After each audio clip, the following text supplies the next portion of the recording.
Okay, we're live now or recording this now. This is our fourth episode of Gumshoe Studios, and today we're going to be interviewing Steve Weaver, who has devoted his life to a life of service. This is what this is about. Steve started off in youth development, but we go way back too. So a lot of these people that I'm interviewing, I know for a long time, and I totally respect. And I kind of want to like get to know them on a not just a professional, but other things, and see what drives them and motivates them. So Steve started off as a youth developer, but now has moved into animal welfare, which he's done. How long have you done that for? 6 years. 6 years. And so um, we are going to talk about that. And if you like what you're hearing, please hit that like button and share this. I think I got about 11 viewers, so that's a lot. That's 10 more than I thought I'd get. So again, what we're doing here is interviewing folks who live a life of service, and then I assign a movie, and then we talk about the movie. And I love old movies, film noir.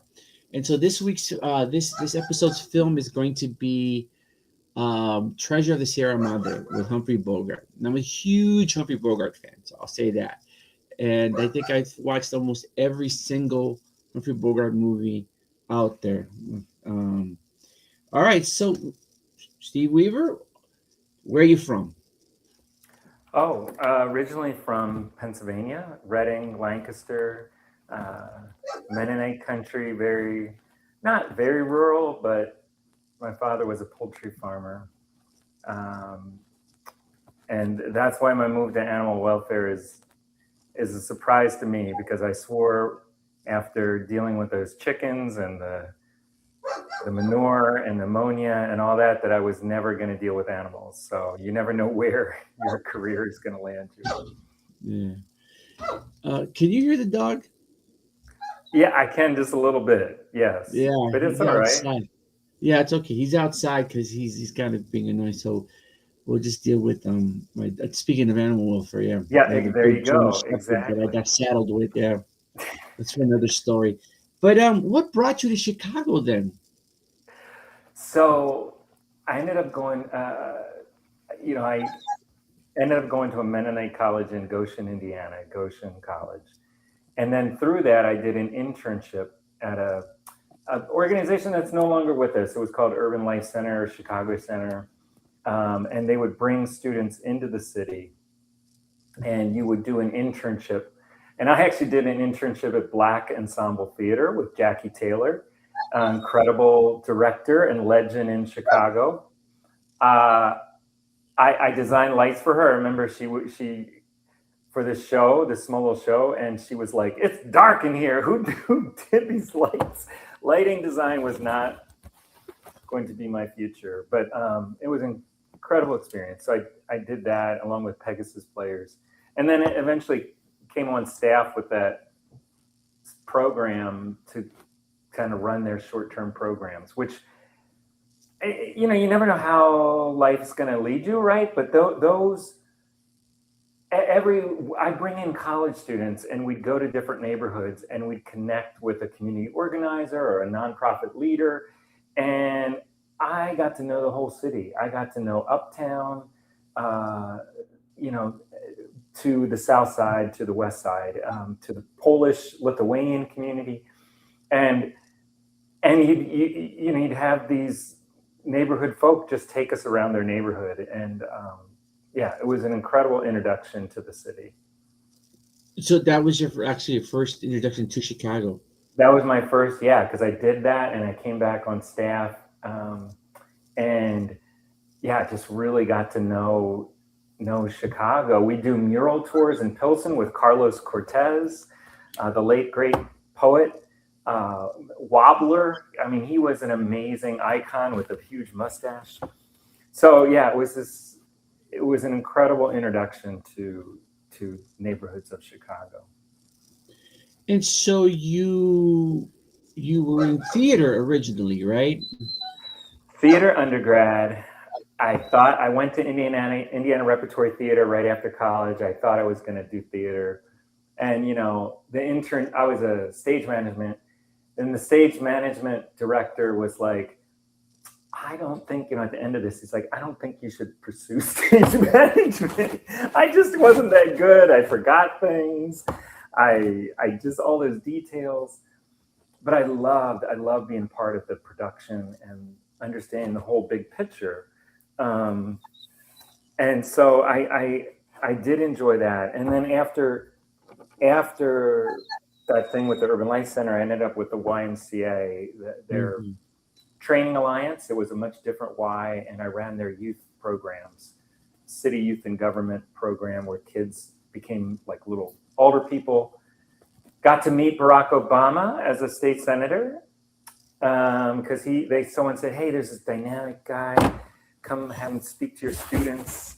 And I'm kicking myself for never getting. I probably did do a photo, but who knows where it would be.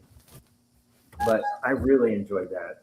It was just fun working with students, and then we ran the summer jobs program, which kind of got me interested in youth, in getting them skills and introducing them to potential careers. Yeah. Yeah.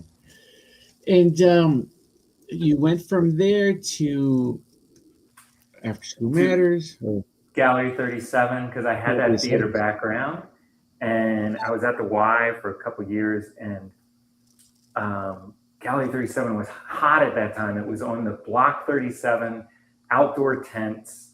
Um, it was just dynamic. They had these incredible tents on this empty lot with wood chips, and over the summer the gnats would get bad, and but uh, it was just Keith Haring had done a mural like 2 years before the program started, and that kind of set the dynamic of getting students involved and bringing them from all over the city downtown. And that was incredible because it's students from all over, and then they form this community, they form this group, and they engage in whatever it is, if it's dance or theater or poetry. And I just working with those artists and um, different instructors, it was a lot of fun. Yeah, yeah, I can imagine. And then you went from there, and you began to work with Arts Group and murals around the city, right? Yeah, so Miriam Sokolov, well, not Miriam, Mirtis. Well, Miriam was a part of it too. She was an incredible instructor with Gallery 37, but Mirtis was also an instructor and a muralist and a mosaic.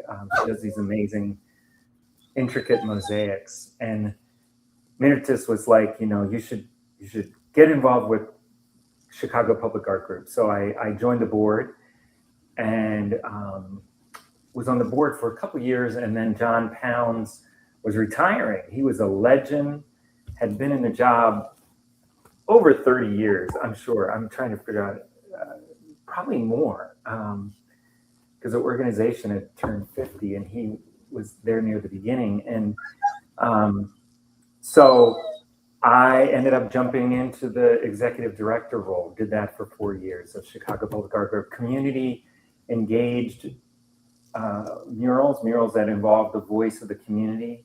And artists would gather ideas, work with them, and then portray those in either paint or mosaic or sculpture.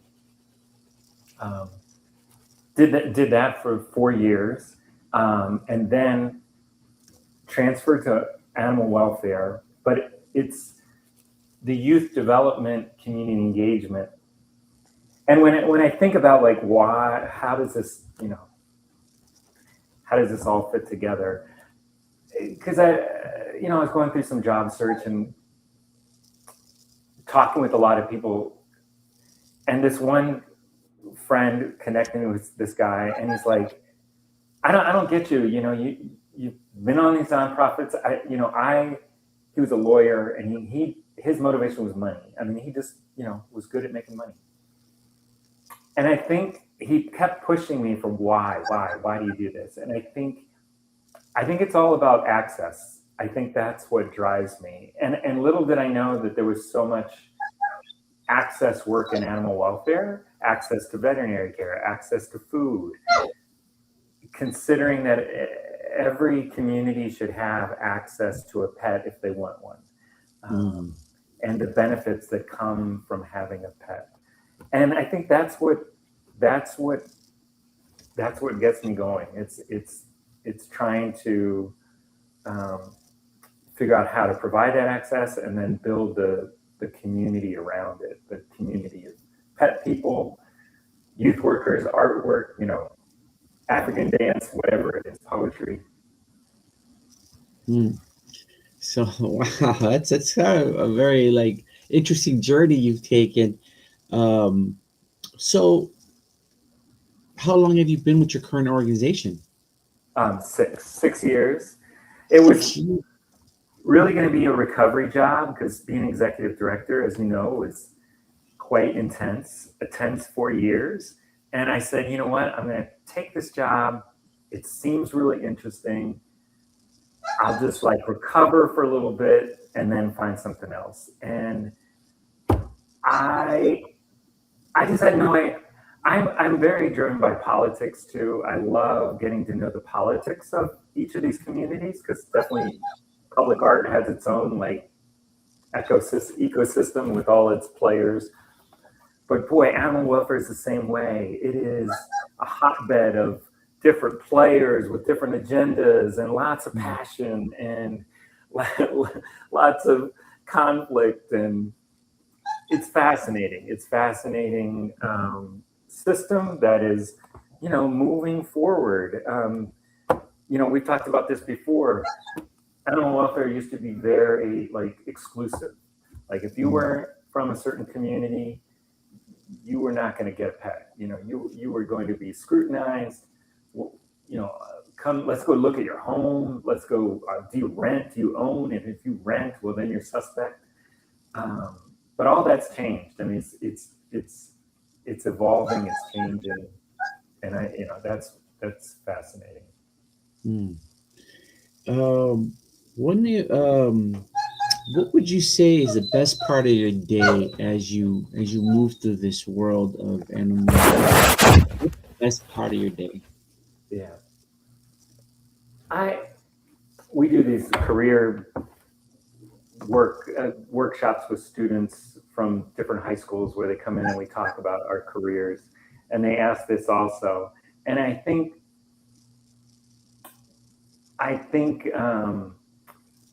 once a month we do this food distribution, and just being involved in that very physical work of dropping off food and handing out food and being involved in that is very satisfying. Mm. Um, but I think now, another part of my day, I think I'm at that stage. I'm not getting any younger, and I think the best part of my day is when I can work with some of my staff who I see who have leadership potential, and I'm able to like see them just excel because I don't want to be there forever. I want them to take over, and that gives me a lot of joy when I see them just taking leadership. Um, Yeah, it's great. yeah. It's like you're investing in someone and watching them, coaching them. Yeah, Is I think you and I kind of cut from the same cloth in terms of that. I do like to see folks rise up. Those type of managers that they're always in the forefront because they're the center of attention. I don't think you and I are kind of like that. I think I like enjoying watching people kind of stand up and then become expert within their own kind of field. Because once you master something, then you can master something else. yeah. And sometimes in this world of ours, no one really gives you standard operating procedure on how to do this thing we do, right? No, not at all. It's a It's not. lot of trial and error and trust and giving people the opportunity, to try stuff. And you're exactly right. I am not an expert in animals. I have learned a lot, but I was not an expert in public art. I'm a theater artist. I'm not a visual artist. So a lot of my career has been facilitating opportunities for those who know exact more what they're doing. And I knew how to put things together, how to connect the organization and an artist and bring the community and schedule the meetings and get the money, the grant for it.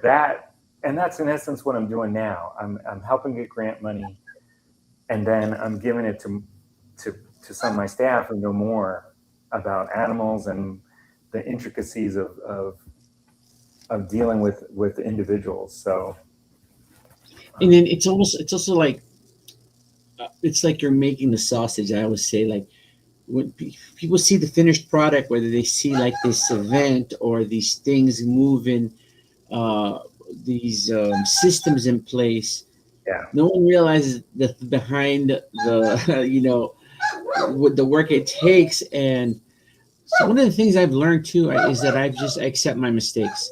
I make a ton of mistakes, and I used to dwell on those. And it used to really bother me, and stay up late at night. But at one point, it's like I wasn't learning anything from that. I had to learn to accept it. Okay, what could I do better? What did I do okay? How can I build upon what I did that was good? That's hard for folks, and no one teaches you this when you first get started, right? no, and and I think it's just continuing. We had we're having a struggle with people signing up to come to the clinic and they don't show up. And my natural inclination was we have to remind them more. We have to we have to come up with some kind of punishment. Like, you don't come, you're going to get docked. Next time you come, you have to pay or something like that. And in talking to my staff and then doing a little research too, it's the answer is totally different. The answer is people are going to miss no matter how many times you remind them. If they have a barrier, Yeah. if they have a transportation barrier or whatever, you can threaten them all you want. It's not going to work. It's just like youth work. If this punishment mentality doesn't work, No. it's like make it easier for them to reschedule, to cancel and reschedule, because life, for some reason, got in their way. Your threats are going to do nothing. And I'm like, oh man, my gut reaction was completely off. So we're trying it. We're trying, like, we'll see. We'll see if we can, at least get more read books to fill those slots. Yeah. It's kind of weird too when you think about, like, it doesn't matter if it's animal welfare, but like when you offer somebody something free, it's almost like, well, there's got to be a catch, or it's not going to be Yeah, as good. That's that yeah, mentality as opposed to paying for something, and that's kind of hard. I think that's kind of hard for folks to kind of wrap their heads around and be like, oh, this is just as good as if I took him to a regular vet. You yeah, know, I don't know. There's this mentality that happens with folks. yeah. I Well, think that's sometimes, I mean, in talking with the community, we're setting up a pet resource center, and they were like, make sure it's good quality. Um, and yeah, I really want their experience to be the same as if they're paying. That they get yeah. that same level of respect. Because otherwise, they'll call you. I mean, it's happened before. They will let us know when they are not treated, and it can be. We're in River North. River North is intimidating. It's just coming downtown is intimidating. Oh my God, yes. I remember I did not go downtown till I got accepted to Columbia College. That was really my first time going downtown. Yeah, And it yeah, was kind of, but it's different now because neighborhoods aren't what they used to be. My neighborhood, I grew up at a time where neighborhood everybody knew each other. Like I could yeah. I walk into the train, you run into like everybody that you grew up with. But no, it's not this. I don't think it's the same because people are so transient now. But before then, but even now, I think, especially like people who live far south where the train can't take. You got to take a bus to get to a train to get to downtown. That can be Right. really rough, especially if you're looking for animal care and um, it's got to be tough. I know Yeah. I was really intimidated. I got lost twice. Once, I Going was going downtown. to taking the train from my neighborhood to. It was, but I'm glad I had those experiences, and I think everyone should do that. But anyway, all right. Well, we're at the 20-minute mark. Okay. Anything you wanna say about the work that you do that people should know about? You know, um, I know that any kind of free services or anything like that. If you want to mention, we'll think about it. Keep in the back of your mind while we go into the movie. Now we're going to talk about Treasure of the Sierra Madre. I'm going to punch up some notes I have here that I want to get to before we start. Right. So Treasure of the Sierra Madre, 1948 film starring Humphrey Bogart, um, Timothy Holt or Tim Hmm. Holt. I'm sorry, Tim Holt, and Walter Houston, who is the father of John Huston, who directed the film. And so one of two very famous things about this movie, very infamous things. It's actually the first film shot outside the USA. It's the first Yeah. film shot on location. Before they did it on the studio lot, this was actually shot in Mexico. And then Walter Houston, who is a respected actor, the studio did not want Walter Houston in this role. And Oh, John really? Huston fought to get his father onto this role. And at the end of the day, Walter Houston and John Huston won their first Academy Awards, Best Supporting Actor and Best Director for Hmm. Treasure of Sierra Madre. So it was kind of an interesting film. And Walter Houston does, I'm sorry, John Huston does make a cameo in this film. He's the guy that keeps giving Humphrey Bogart pesos. Oh, at That's the John beginning. Huston. That's So funny. yeah. So all right. So it's really about these two down and out of their luck guys. They're looking for some kind of thing to make money. They meet Walter Houston and they go off to uh, to search for gold. They start digging Yes. for gold, right? They want to strike it rich, and then things begin to unravel because of paranoia and greed. One of the famous lines is, "We don't need no stinking badges," often misquoted, but it comes from this film. We don't need no stinking badges. And so, yeah, that's the film. And so, They what wore movies? wigs. What's that? Um, they both wore wigs in the movie. I read that in when I was doing a little research. Humphrey Humphrey Bogart. Bogart, yeah, Yes. His and hair the is still. other, yeah, it was there, and it distracted me because I kept on looking. I'm like, that is a lot of hair, because I guess we're losing hair by that time. But anyway, yes, Yes. And so, did you like the film? I yes and no. I mean, I'm not a huge, as you know, I'm not. I don't have a repertoire of old films that to kind of reference. I, but I did find, it compelling. I wasn't sure where it was going. Um, I mean, I kind of knew things are going to fall apart because they're not going to have gold at the end. I mean, I just figured that something's going to go amiss. Um, and, uh, and they were, it was interesting to see the dynamic of those three. I mean, yeah. So overall, yes. Yes. What did you like about the movie? And then what were the more challenging things that you felt like, ugh, I'm just not feeling this. So what did you like about the movie? You know, just thinking about, uh, I guess the overall theme, like,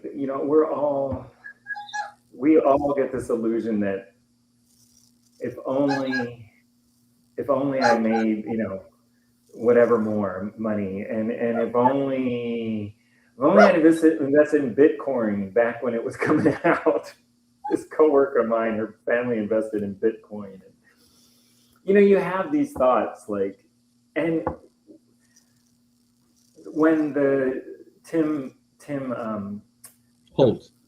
Tim Holt's character and the older gentleman, when they're talking about what motivates them, it's really, it's that peach farm he talks about. It's it goes back to like the people around them. That's when he was most happy, and I think it's because this money ends up just driving him insane anyway. He gets paranoid, he gets defensive, he gets more isolated Mm-hmm. because he's driving away or he's shooting his friends. I mean, he's then he's not happy. He's not happy. He ends up becoming self-destructive. So You're talking about Humphrey Bogart's character. exactly That's that. Dobbsy. That's Bogart. Yeah, Yeah, yeah, yeah, yeah, yeah. It is very interesting because it's like there's this dynamic here where like Walter Houston sort of like this fatherly figure, like hey, or grandfatherly figure, like it's gonna be all right. We'll. He tries to calm things down and be very realistic. Where like you're right, the Curtis character, Tim Holt character, he just wants enough money to get back to that farm, to get back to that one place he was yeah. at. That He peach just wants to go farm back to that one place. where they would just work hard, but then they'd have campfires. I mean, it is. I read also like the person who wrote the book that the movie's based on. Yes, yes. He had really communist leanings, and so they kind of toned down that in the book. I mean, in the movie, and you can see that kind of the glorification of the worker and then the Native American, like the anti-technology because he's in the middle of the jungle. And but it is interesting to think about those things, like how much is this, how like.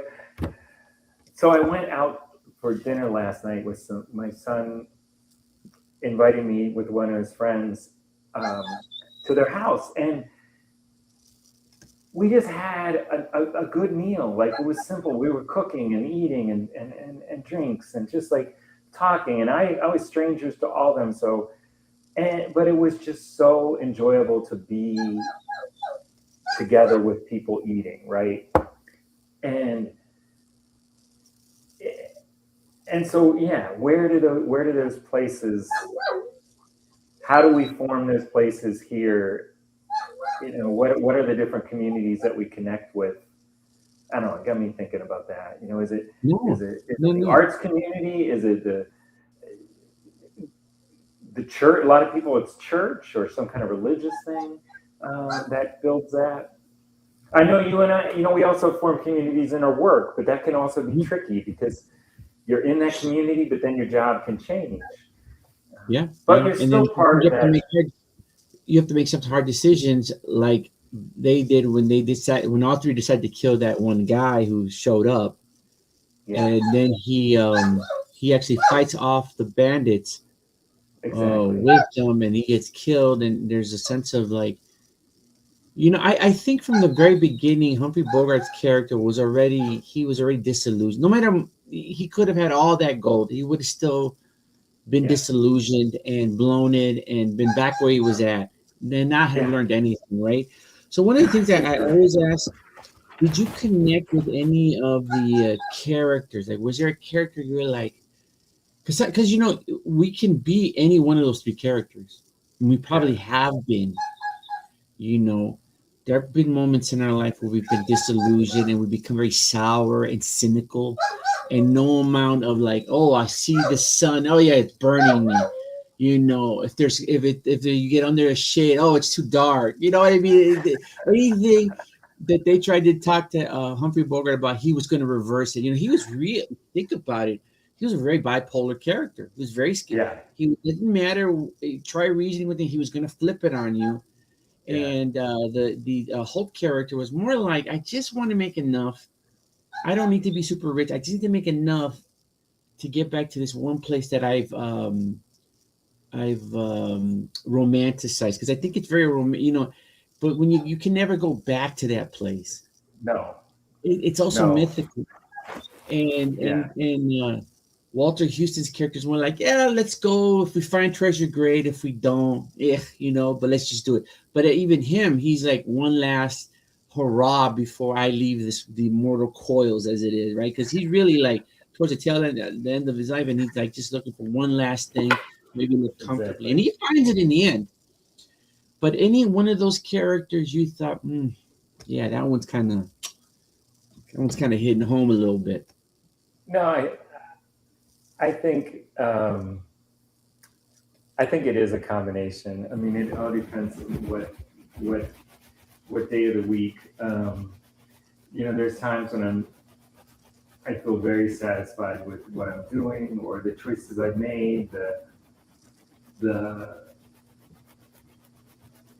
each of these different communities, the arts community, the public art, the animal welfare. I mean, getting to know all the players and organizations in those communities is really rich. It's and I feel like sometimes I think about what if I'd never come to Chicago and I'd end up living back there in Lancaster County and stayed there um, and I'm like, oh, I this whole world here that I so much enjoy, um, uh, and it does feel like enough sometimes. It's like, and then there's other times like I'm Humphrey Bogart. I'm like, oh, it's just you you wonder what could have been, and you get a little cynical about things.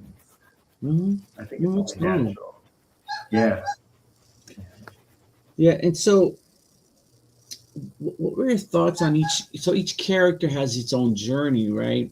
yeah, And so, unfortunately, for Bogart, he ends up being hacked to death by these bandits, and but the bandits don't get away scot free. They also have to pay their price. yeah, Um, I think at the end of the day, right, for me, Walter Houston was a guy who made out pretty good because he found the community that he can live out the rest of his life. So he can help out as a medicine man, yeah, but then, have a house over set, food, and companionship. That's all. And at the end, that's all you really need in life, right? And Holt's character, the survivor, another guy, Holt who survives, yeah, says, I don't know where I'm going, but I've got to go somewhere, and I'll end up somewhere, and I'll just. And then the thought of like maybe I should go back to Texas and talk to that guy who got killed to his widow and just give him belongings. Maybe that's my next journey. I thought was yeah. kind of an interesting. And they laughed at the end, right after losing all that gold. At the end, you couldn't help but laugh. What are you gonna do, right? I mean, haven't you ever felt that way? Like there are days where I'm like so bent out of shape about something, and then I just end up like, laughing. Like, what am I doing? Like, seriously, I'm. This is Yeah. the other day.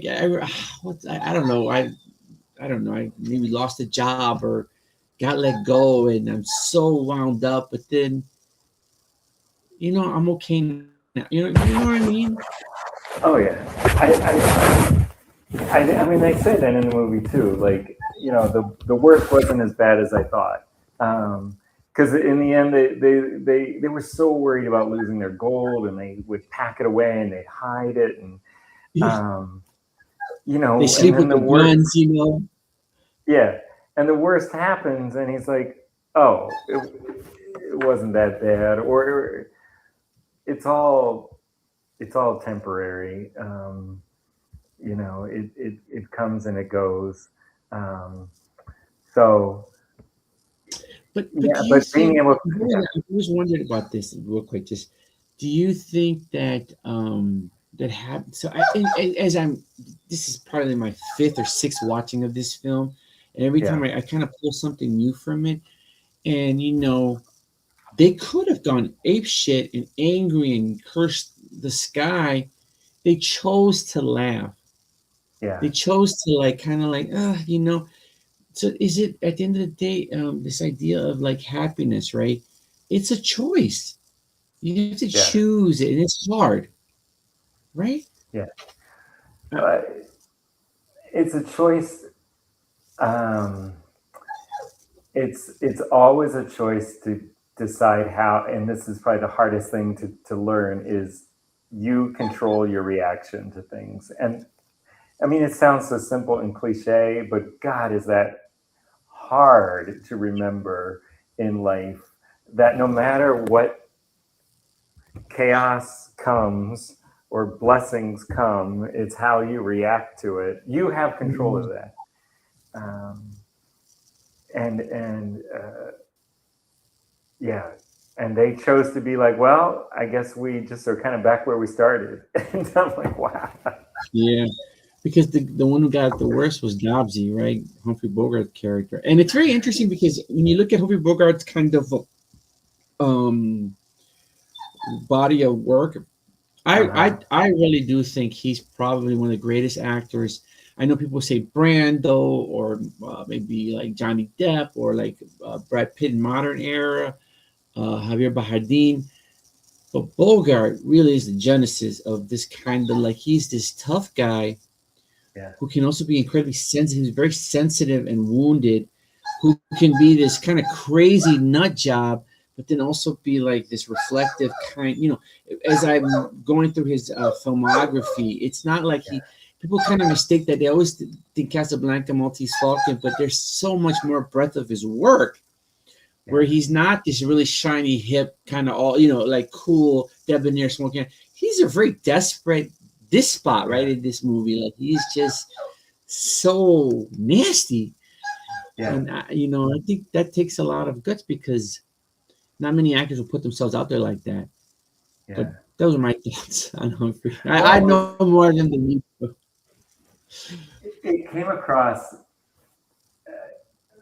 Um, it came across very believable too. I mean, I know it was a very realistic film, uh, but he did and I also think like this was 1948, right? It was filmed, Yeah, so they had been through the Great Depression.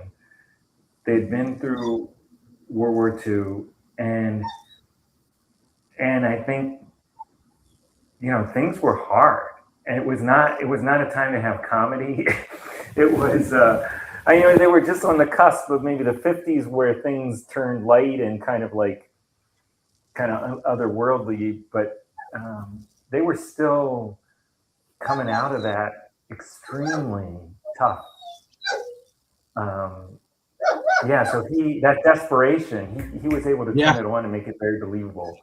And I think it came out of the times. It was very yeah. people were dustful, all that. You saw desperate, desperate people. It was Yeah. not. Yeah, it I was kind not a of chose comedy.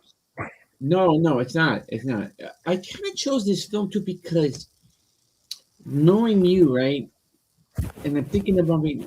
You are total opposite of what this character is. I mean, even amongst these guys, I thought, oh, this would be interesting because this is a real analysis of like you are the most givingest person, givingest if that's a word. You're the most giving person I've ever met. I've never felt ever like, oh, you owe me or I did this, so so you have some people that kind of they give, but there's always like, hey, throw it back my way. You're very Mm, not, that's not who you are as a person. And I thought like, wow, this would be an interesting analysis of these kind of people, these characters, and yeah, you come from like salt of the earth, right? You were raised by farmers, you worked the land, you that whole area. And so, if you think about your background and where you came from, do you think in your mind that if given an opportunity to like forage for gold and do you think you would kind of who would you be in that spot? I don't think you would be Humphrey Bogart. I think you'd be more mm. Holt or Walter Houston's character. But do you ever think about that? Like what would I be in this situation if I was given this? Like, if I won the lottery, now I got to share it Mm, with people, right? I think you would. I yeah. think you and I would share it. I think we'd lose it all by sharing it with folks, as opposed to like hoarding it. But does that ever like? Do you ever think about that? Like, what if I were in a situation like that? How would I? What would come out of me? Like, would I be a better person, or or this darker side come out. Because there are a ton of Well, movies like yeah, and I think it's the same. Like, if you're not happy without money, you're not going to be happy with money. And if yeah, so, you, of course, a little bit more money would, ease things up a little bit. But but in general, and and I don't want to idealize my upbringing, because the Mennonites and the Amish community, sometimes you can be like, oh, they're just so peaceful and all that, and there's a lot going on there. But what was drilled into me consistently was this sense of community. It was all we're in this together, to various degrees. So, and the joy that comes from that, from eating, from being together, um, and so I think I would use that money, hopefully, to, like, there's a number of causes that I would want to fund, and see flourish. I mean, it would be amazing. Uh, yeah. I think about that too. I mean, yeah, I'm not sure. I don't know what I would. I think I'd be a little Humphrey Bogartish, but not too much. I hope. But all right. Any final thoughts on the film? Any lasting? What's the lasting thing as the credits were rolling up? What stuck with you the most? hmm. Um, I guess it was, um, maybe it was the when you saw that gold and it was just blowing away in the wind, and I was just like, oh, maybe they can just get a little dustpan and get some of it back together. But then, it was a fitting ending, because it's like, it just didn't matter. It just didn't It didn't matter. matter, right? They were still alive. They somehow, survived that, and and and they found their next purpose. Like, they found a purpose. Maybe Yeah, that's ultimately what makes us very happy in life. Also, it's knowing what you're supposed to be doing, or, at least, yeah, having a direction. We're you yeah, know we're all looking for direction. what yeah. are, what are we Purpose, what are we right? doing? Yeah. No, So I think they found it. They found it yeah, in the end. yeah. Mark Twain wrote once that the two biggest things that ever happened to you is like the day you're born and the day you find out why you're born, why you Mm, exist, like why you're here. And I think those are the greatest moments. And yeah, I think I like to think that we found it. We want to help people. We want to yeah. make the world a better place. I mean, we could devote our life to like making money, but I don't think money. I will say in my personal background because I grew up. I grew up poor. On welfare and assistance and all that. But I'd say the most fun I ever had was just my mom would fire up that barbecue and everybody would just bring something and we'd all eat and joke around and like we'd find joy in not having. Yeah. I think Yeah. that's amazing. All right. All So we're right. coming to the end of our time together. Thank you. Anything you want to plug about the organization? Anything going happening? Maybe they can. Are there some services out there for folks who are looking for help with their animals? Maybe that's something we could you can maybe shout out to or anything like that. But if not, then we can. Well, I will always put a plug in it when you're looking for an animal. Please visit your local shelter. You know, they have more animals than you think. They are already spayed and neutered. They're taken care of. So check them out. There's so many options around the city. Um, give them a look, because they have a variety, and they're good people out there. Well, I tell you, my first dog. I I went to when they sold animals in the city. I went and bought a dog. It was a total disaster because I was not ready. I got an Australian blue heeler, which needed like 2 hours, and I couldn't. And that was a disaster. So, and then the second time, I did my research and got the right dog. And so, but I did say moving forward, I was gonna, if I ever did get another dog, which I probably will after this German Shepherd. I'll tell the German Shepherd story some other time, but I would do a shelter dog because I think that's important. So the work that you're doing is very important, and the fact that you're also trying to, intentionally make sure that brown and black people have access to pet care and access to Absolutely. adopt as opposed to like buying, from a puppy mill because they're not allowed to, they made it difficult to adopt is an amazing Yeah. thing. Yeah. All right, so this is wraps it up. This is episode 4. We did Treasure Sierra Madre. Steve Weaver. If you like it, hit that like button. Tell your friends. Share this if you can, and then I'll see you next time. Thank you.